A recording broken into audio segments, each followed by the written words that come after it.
You're watching Mirror 7 News. Stay informed, stay ahead for more news.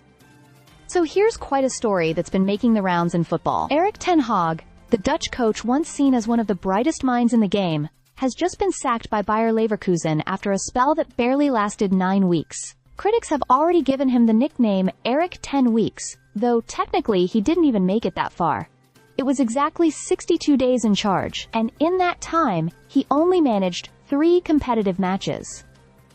The end came after a chaotic Bundesliga game against Werder Bremen. Leverkusen were cruising with a 3-1 lead against 10 men, but somehow they let it slip and ended up drawing 3-3. That followed an opening day defeat at home to Hoffenheim.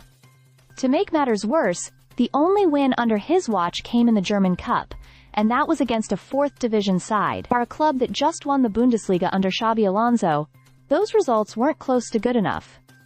But poor results weren't the only problem. From the beginning, Ten Hag seemed to rub people the wrong way. He rescheduled a friendly during preseason in Brazil, moving it up by 4 days, only for Leverkusen to get thrashed 5-1 by Flamengo's under-20s. He also tried to block Granit Xhaka's departure, even though the club had already made it clear that they were open to selling.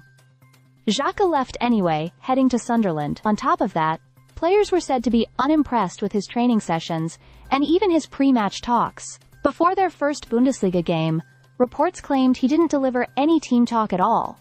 That kind of leadership style just didn't inspire confidence. It's surprising when you think about it. After all, this is the same Erik ten Hag who won 3 league titles with Ajax and led them to the Champions League semi-finals in 2019. At Manchester United, he picked up 2 trophies, the League Cup and the FA Cup, and although things fell apart in the Premier League, many still believed he could rebuild his reputation in Germany. That never happened.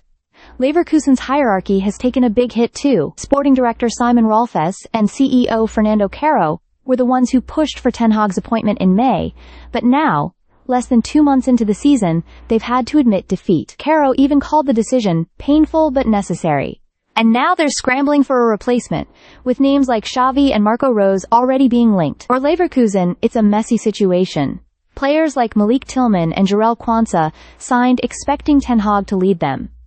Instead, they've walked into a club in turmoil. For Ten Hag, it's another bruising chapter in a career that once seemed unstoppable. He was once the man to challenge Pep Guardiola with Ajax, but now he finds himself out of work again, his methods and charisma questioned more than ever. What's clear is that this short-lived saga will linger over Leverkusen for a long time, and Ten Hag's reputation has taken yet another serious blow. Stay subscribed for more videos.